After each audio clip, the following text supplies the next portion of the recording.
안녕하세요. 법률사무소 진리 최석호 대표 변호사입니다. 오늘은 채권자가 공탁금을 회수할 수 있는 경우 4가지에 대해서 설명을 드리려고 합니다. 알아두면 도움되는 내용이니까 끝까지 시청해주시면 감사하겠습니다.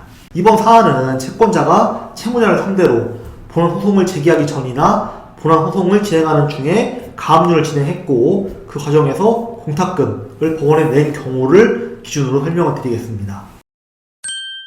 이때 채권자가 지불한 공탁금을 다시 돌려받는 경우는 4가지가 있는데요. 첫 번째로 채권자가 본안 소송을 걸어서 승소를 해서 채권을 회수한 경우, 그다음에 두 번째로 신청했던 가압류가 취하를 했거나 아니면은 가압류 신청이 기각되거나 각하된 경우, 세 번째로는 채무자로부터 담보 취소에 대한 동의를 받고 즉시 항고권 포기서를 받는 등 본안에서 승소 판결을 받지 않아도 채무자의 동의를 받고서 공탁금을 회수하는 경우도 있을 거고요. 그리고 네 번째로는 채권자가 본안 소송을 걸었는데 패소는 했습니다. 근데 법원의 권리행사 최고기간 동안 담보 권리자인 채무자가 공탁금을 가져가겠다 라고 이런 권리를 행사하지 않은 경우에는 채권자는 공탁금을 회수할 수 있게 됩니다.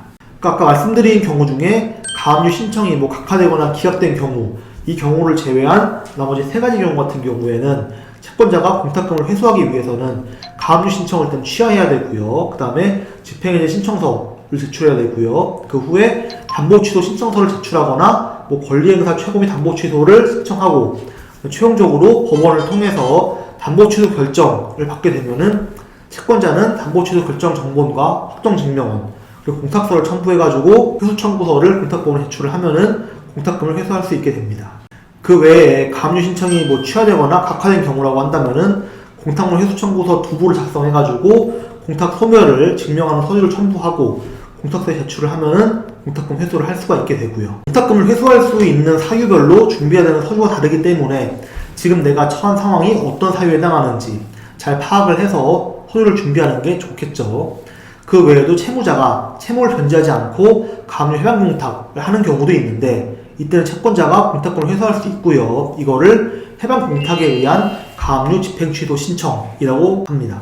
그리고 또 하나 유의할 게 본안 소송에서 아무리 승소를 했다고 하더라도 공탁금을 바로 출급할 수는 없고요.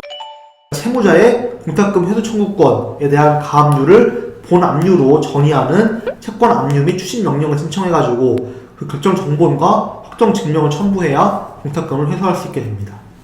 아무래도 공탁금을 바로 출금할 수는 없다 보니까 공탁금을 찾기 전까지 지원 손해금이 발생한다고 한다면은 나중에 채무자랑 합의를 볼 때 이러한 지원 이자까지 계산을 해가지고 돈을 지급받으시면은 문제가 생기진 않겠죠.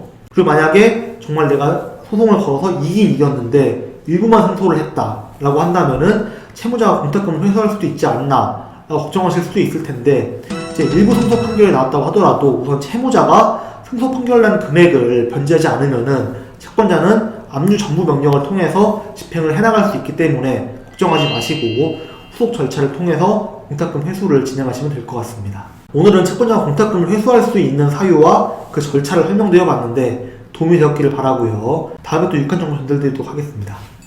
용특한 채변 구독과 좋아요, 알림 설정 부탁드리겠습니다.